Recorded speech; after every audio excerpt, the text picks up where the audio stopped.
Suivre Jésus-Christ.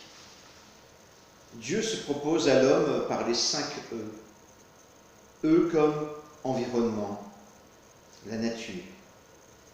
E comme étranger. E comme Église. E comme écriture. Et enfin, E comme Eucharistie. L'environnement, la nature, la création, les 4 saisons, que de louanges pour dire que cette nature est belle. Et la nature nous enseigne par sa croissance et surtout par les 4 saisons. Et elle nous est confiée pour que nous la soignions, parce que cette nature nous soigne. L'étranger. L'étranger qui vient à nous par une visite, par un SMS, par un mail, que sais-je. L'étranger, c'est aussi celui qui est différent de moi, par sa religion, par sa culture.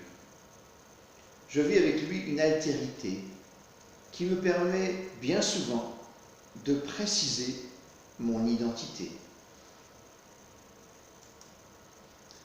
L'Église, un lieu, un rassemblement, des célébrations autour de tout ce qui se passe dans la vie d'un homme, de sa naissance à sa mort. Une Église, source d'enseignement, les homélies des prêtres, les encycliques. L'Église, un lieu pour me ressourcer. Les Écritures, la parole de Dieu, transmise pour mon aujourd'hui, pour mon quotidien, pour me rejoindre dans mes tristesses, dans mes désolations, pour me consoler, pour m'encourager. Quand je reçois une parole, eh bien, elle peut me vivifier. Tu as du prix à mes yeux et je t'aime. Quand on entend cette parole-là, ça fait du bien pour mon côté existentiel. L'Eucharistie, summum de la vie chrétienne. Faites ceci en mémoire de moi. C'est un héritage. Que ce corps, que ce sang, issu du pain et du vin, soit pour toi aujourd'hui.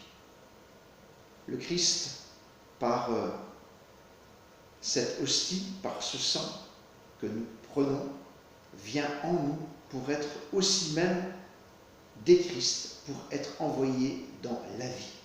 Et puis l'Eucharistie nous aide à célébrer la mort et la résurrection, nos morts, pour se transformer vers une nouvelle vision des choses. Plus l'Eucharistie est un lieu où on se rassemble. Alors, suivre Jésus-Christ, tantôt par l'environnement, certains seront plus sensibles à la nature, à l'oiseau qui chante, à la feuille qui tombe, à la pousse que j'espérais, qui donne de bons fruits et de bons arbres. À l'étranger, suis-je sensible à cette visite, à cette rencontre. Et puis, merci à cette Église qui est toujours là, solide, quels que soient les tourments de la vie. Et cette écriture au quotidien, voilà, qui me donne un ami, le Christ, qui me parle à travers ces textes. Et enfin, un vrai cadeau, l'Eucharistie.